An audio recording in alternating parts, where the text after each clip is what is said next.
Hello, this is myself and comics here to do finally a review on the 3 comics that I put on my shorts.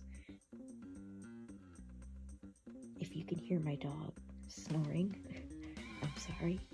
I'm trying not to be too loud for her right now.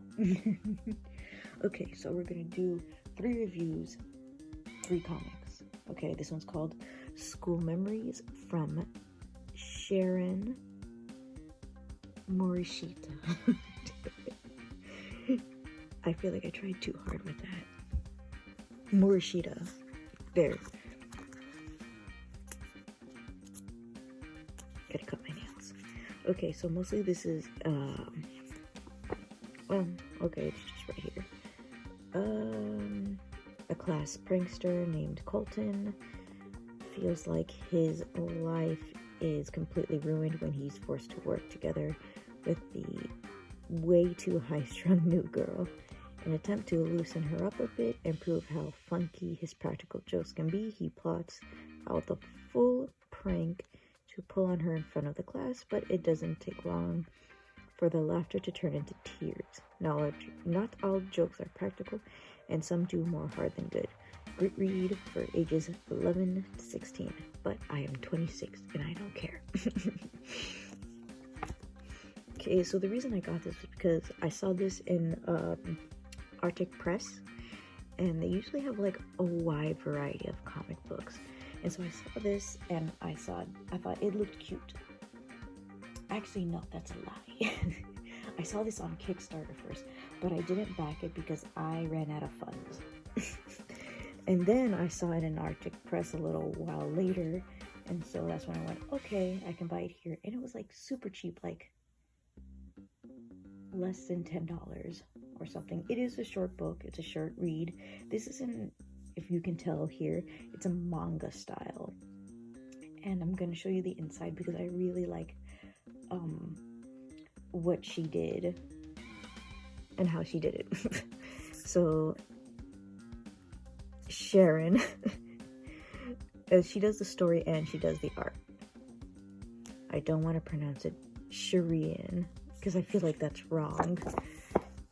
Okay, so usually with manga you read like backwards and then you like, you know, start from here and then here, but this one is just going to be the regular way where you just read, you know, left to right, down, left to right, back, everything.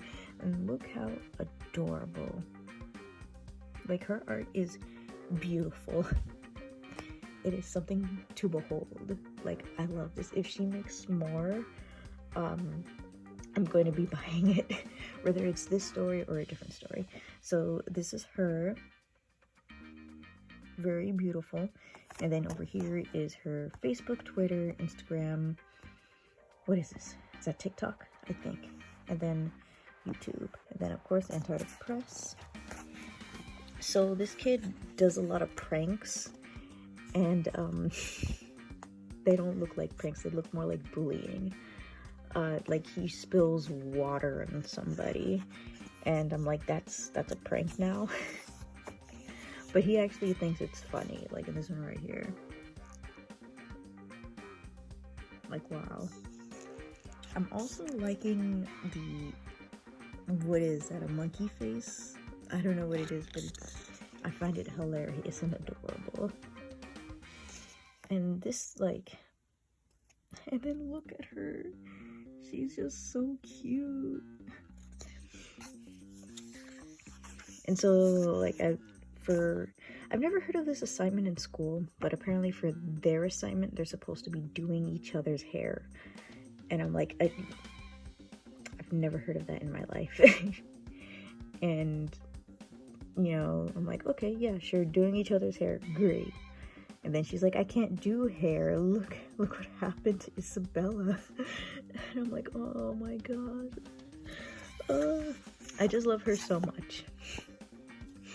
And then it, so when he does those pranks to her, she ends up like crying because it feels bad, especially since it's hard for her to make new friends. because her mother travels a lot, so she's never in school for a very long time.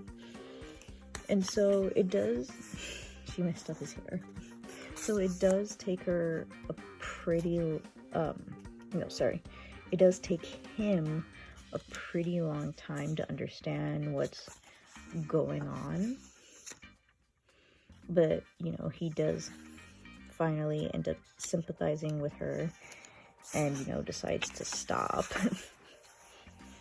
And, you know, I'm like, oh, because the reason he stopped and realized that these pranks weren't pranks and weren't funny was because he started influencing his classmates. Well, indirectly, I guess, because when he did it, people also thought it was funny, so they would do similar stuff what he was doing, and it ended up hurting the newer girl. I'm sorry, I'm calling her the new girl, and there was like Echo. How could I forget a name like Echo? Echo is such a freaking cool name. Also a really cool character from freaking Arcane, even though it's spelled differently. It's still cool. But she was like, you know, despite me, you know, being in like people's classes for a long time, nobody remembered the names and all that stuff, and that's pretty sad. There's even a little chit-chat corner. There's something that mangakas tend to do, which mangakas are manga authors. They usually have something like on the top over here or sometimes in the bottom. They would have it somewhere saying random stuff like, oh, I did this today. Oh, I feel like I'm dying, LOL. Even weird stuff like they're on the toilet. Kind of concerning. But she also has this chit-chat corner of how she was actually in a very similar position, and so because of that, nobody remembered her name, and she was also just called the new girl. And you know, this girl's happiness is my happiness. Her happiness is everything. I will love her and protect her. And it's just a really good story overall. Like he understands what he did wrong, and unfortunately she ended up like having to move, I think. He also ends up getting back at the kids, which I usually don't condone violence, but you know, it's, you know, he could have just told them, but hey, you know, whatever. But I'm really happy she decided to stay in school, and he's happy too, because I see a friendship blossoming. And then oh, this is the author and the artist, and she's super cute. Thank you so much for all your support, cheering me on while I learn how to make comics and tell fun stories. And then, you know, these are her Patreon supporters, and then just a little random clip, and it's just so funny. I love it. It's a short read. It was super cheap, and you know, I love it. It's great. And I guess her oh wait, I feel like there was something I'm missing.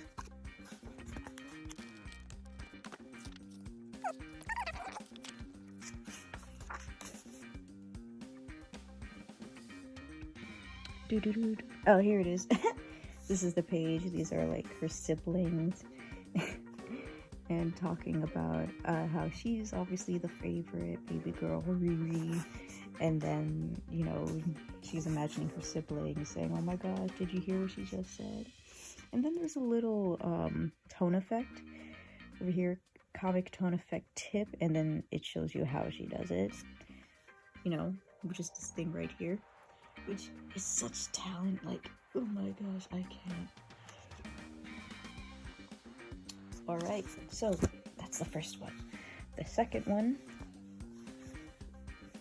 is going to be by Jean. And I believe I've gotten her comic before on Kickstarter. Dorphise Jean, yeah. Same person. Yes, making sure. So I did get one of her other ones, which was called Destiny. Spirit's Destiny. I only read issue 1 so far. I have to read the other 2 so I can catch up and do a review on those. And then this is her other series called Nia Caler. Oh my gosh. I've been pronouncing it Caller this entire time. I'm super embarrassed. Okay. So, a government experiment has gone wrong, a father mysteriously abducted, a secret unravel as Nia learns the truth about her father's past. Cool. So I don't know why, but I thought she would be older when I looked at this cover, but no, she's actually a teenager in a Catholic school, ? It's a religious school, definitely. You can definitely tell because they have the crosses on their uniforms, and I'll actually say the other one later. So, I remember when, in this part over here, the husband and wife, the mom and dad, they seem to get, like, a little flirty with each other, and then she, as a teenager, of course, is like, oh my gosh, that's so gross. And then, you know, when she gets into school, she sees her girlfriend, and then, of course, the first thing she wants to do is kiss her. And I'm like, you're such a hypocrite. But, you know, you're a teenager, so parents kissing and stuff, you know, gross, Hades. Am I right? And so she gets into class. Apparently, she's known as the troublemaker. And I feel like, obviously, because people pick on her. And then she decides to fight back. Unfortunately, that gets her in trouble a lot. And then over here, the father worked for a government or whatever that did, I believe it's like superpowered beings, and then he ended up injecting her with it when she was a child. But yeah, it's not like he didn't care about his daughter. He loves his daughter, and he did it just in case anything happened to himself, and that just in case she would have to like protect her mother and herself, you know. So obviously in this, you can't have, you know, 2 people of the same gender, like, making out or whatever. You know, there'll be fights.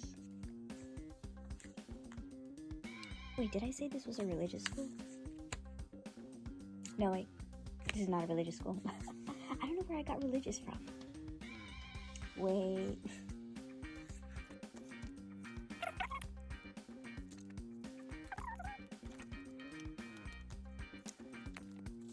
No, I could have sworn I saw it here somewhere. But father ends up getting kidnapped. She ended up, people trying to capture her. And then she ends up, you know, breaking free. And then, you know, she ends up getting stabbed. Oh my gosh, OMG. And I'm guessing the whole thing is, trying to save her father. And maybe keeping her other family safe. Which most likely is going to be the issue. But I'm actually really invested in this story. Why did I think it was a religious school? Where the heck did I see crosses? Really weird. Oh my gosh. I did say that she does more than one series. So it's possible that I'm getting both of the series confused. Oh my gosh. That's embarrassing. Don't worry about what I just said. They didn't go to a religious school. Awesome. So this one is actually a recommend too. I'm pretty sure she's going to make more. But I have to check out if she did, just in case she does another Kickstarter. And so I can go and like promote that too. Yep. And I actually saw her at a Comic-Con. And I was like really, really excited to see her. Super excited. And when I saw her, I almost wanted to hug her. But then I was like, it's COVID. So doing that is probably not a good thing.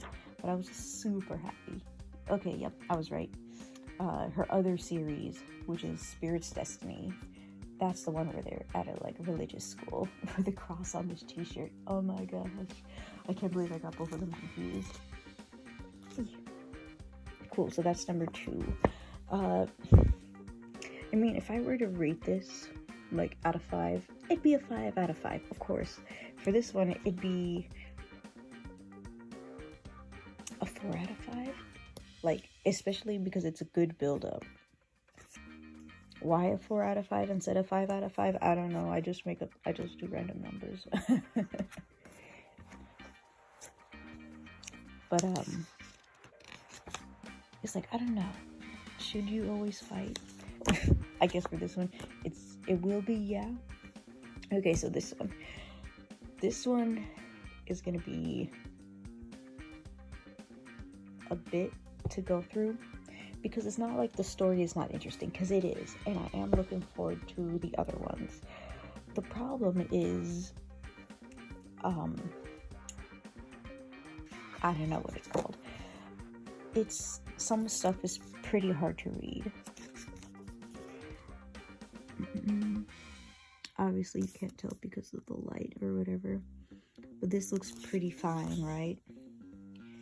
But without the camera, it's kind of blurry. And then there's some pieces of dialogue where it's actually okay. But anyway, so this is a story about these two aliens. I'm not sure if they're of the same species or whatever, but there's 2 aliens that fell into Earth, like, what did they say, 10,000 years ago?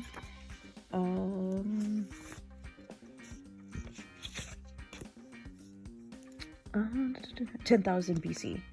They crashed in 10,000 BC, one in the African continent, and the other one is in the Asian continent.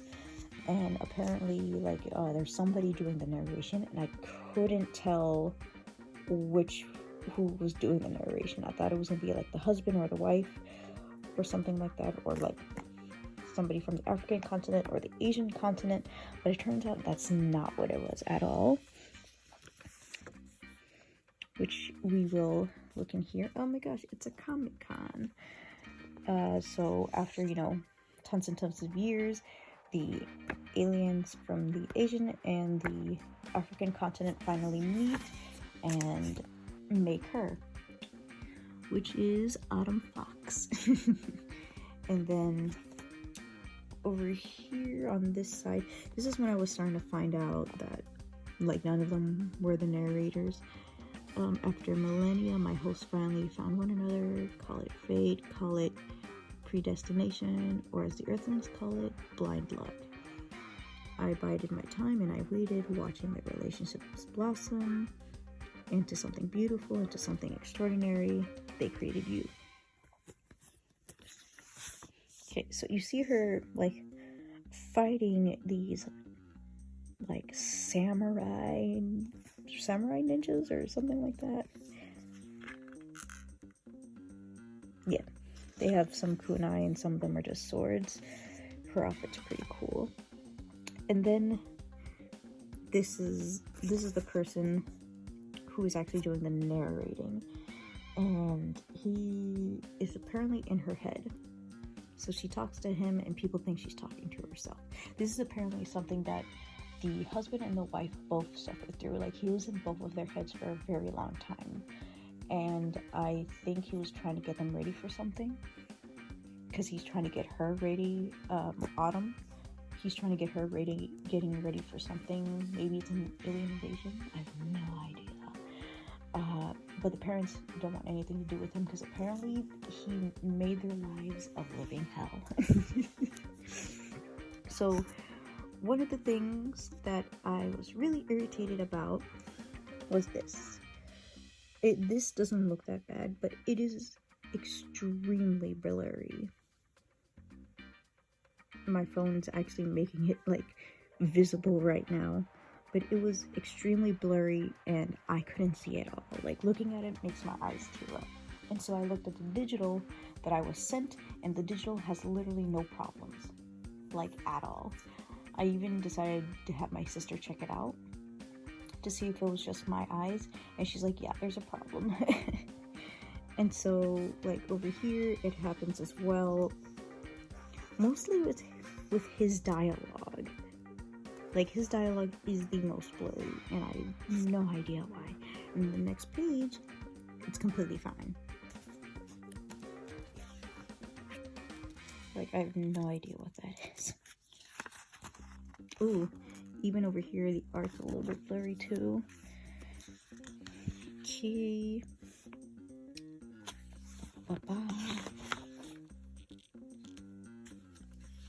Oh, in the beginning, no, not in the beginning. I'm talking about something else. Oh my gosh, I'm talking about the other series again. No. Okay, so then you have these people, which, I'm still, like, trying to understand what's going on. I believe Autumn is getting information to, like, the cops about, like, sex traffickers and, like, where they're being, where the girls are being hidden and all that stuff. And she's, like, never been wrong. So it's possible that she's, like, extremely smart, or, like, that guy in her head is telling her where they are. Who knows? Maybe it'll be revealed in, like, number 2. So I'm pretty hyped for that. Oh, apparently the parents do not want her learning martial arts because of the guy that was in their head. Which, oh shoot, I totally forgot if he even had a name or not. So he kind of, like, influenced her in a bad way.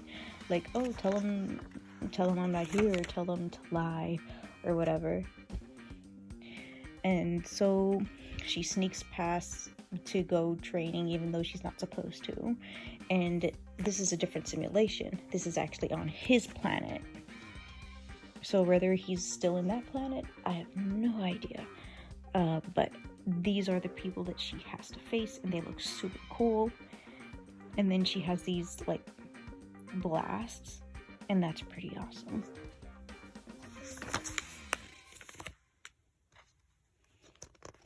And then you see just a fight sequence, blah, blah, blah.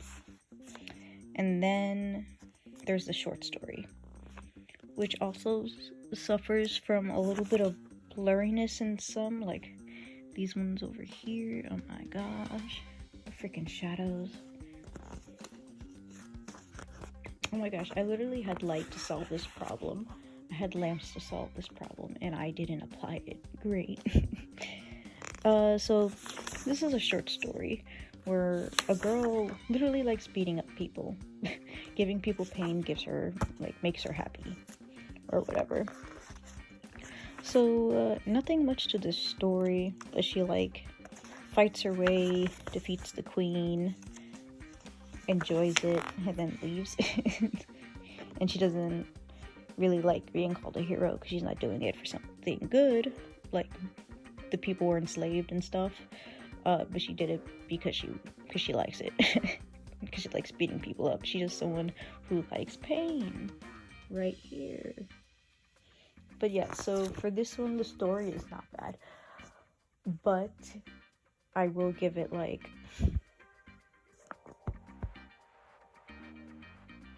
I will also give it, like, a 4 out of 5. A 4.5 out of 5. Just because of the lettering. Like, it's blurry. It's super blurry. And, like, the person never said that there was any printing issues. I decided to look up all the updates on the Kickstarter, and he said there was no issues with printing. He didn't say any issues with printing at all. So I'm wondering how did this get sent to everybody? And did nobody talk about it?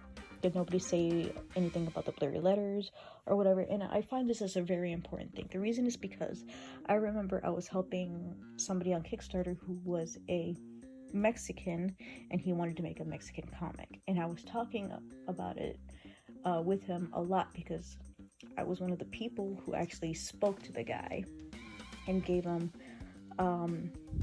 like, not inspiration, but there were some decisions he had to make, and I helped him with those decisions. And when the comic came out in English, whenever he would email me, he said that he would always use Google Translate. And I'm like, okay, that's probably going to be weird when he translates it, or maybe he's going to hire a translator. But because he's an independent comic, he's the artist, and he is the, what's it called? The artist and the writer. Like, he literally just does everything. And his comic was, like, barely funded. So hiring a translator was, you know, not gonna happen. So I saw a lot of grammatical errors because he was just using Google Translate. And I said, well, I'm not gonna translate from Spanish to English, or yeah, Spanish to English, but whatever you have written, I can fix it up grammarly. Like, I'll fix it up, you know, I'll make it make sense. My dog's talking in her sleep. And so I'm like, hey, you have a lot of spelling errors, grammatical errors, oh my gosh, and, you know, punctuation errors. And then he asked if I could help him, and I said, yes, sure, no problem. He did ask if I wanted to get paid for it, and I said no, because I wanted to do this to help, because he was saying how he wanted to feel like a professional and all that stuff. And so it took a really long time. It took a lot of work to get everything fixed. And so everything made sense now. And so on the next update, he said, okay, so there were some errors with the first one, and like oh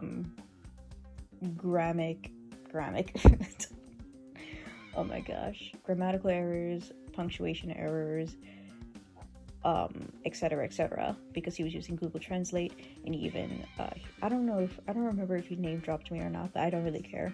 But I believe he did say that he did get help, and which I was completely fine with. I was happy about that. And the comments on there, not a lot, but they were saying stuff like, that didn't matter. You didn't have to, like, fix it, or, nah, we understood what you were saying. And I'm like, that's a lie. There was a few pages on there that literally made no sense at all, and you could not have understood what the heck they were talking about. And I'm just like, wow, he appreciated my work so much, because he said he wanted to feel like a professional, but nobody appreciated my work from trying to help the guy. Like, what the heck? And I got super angry about that. But I want to do the same thing. Like, the art is beautiful, a lot of it is clear, but I didn't notice until now, but some of it is blurry in some places. I may do some, like, take some pictures and put the print and put the digital side by side to show you guys, like, the blurriness versus the clearness, and actually see, like, the difference between the two, because the qualities in both are extremely different, and I believe they do need to be fixed, just in case he does number 2, because I'm super hyped for number 2. But yeah, this is something that needs to be fixed. Thankfully, that is the only thing that needs to be fixed in this comic, but after all that, it's, like, completely fine. I also forgot to say who was the writer. I'm so sorry. So the story and script is Robert Jeffrey II with Leo Patrice Ware and Tony Cade. Tony Cade is the one who did the Kickstarter. Like, it's under his name, so I know that for sure. So I love all of these. Thank you guys for your hard work. Keep going. I was literally wondering what the price was, and it's $4.99. And all of these were about, I think this one was like $10, something like that, $10-15. And then this one was a little bit more expensive. This one was like $20, but that's because it has more pages. Yeah, it has more pages than the other ones. But one of the problems was I really wanted a variant cover, and it was like $30 for the variant cover, and I didn't have enough money for that, so I couldn't get it. So sad for me. So hopefully on the next one I will have actual money and, you know, finally get a variant cover a cover that I like. Not that this one's bad, I love this one a lot. I just really like the other art. It was very like cartoonish. I kind of like that. Alright guys, make sure you like, comment, and subscribe. If you have any questions, let me know. What kind of comics did you get that are indie or not indie that you ended up liking this week? Alright, have a nice day. Bye-bye.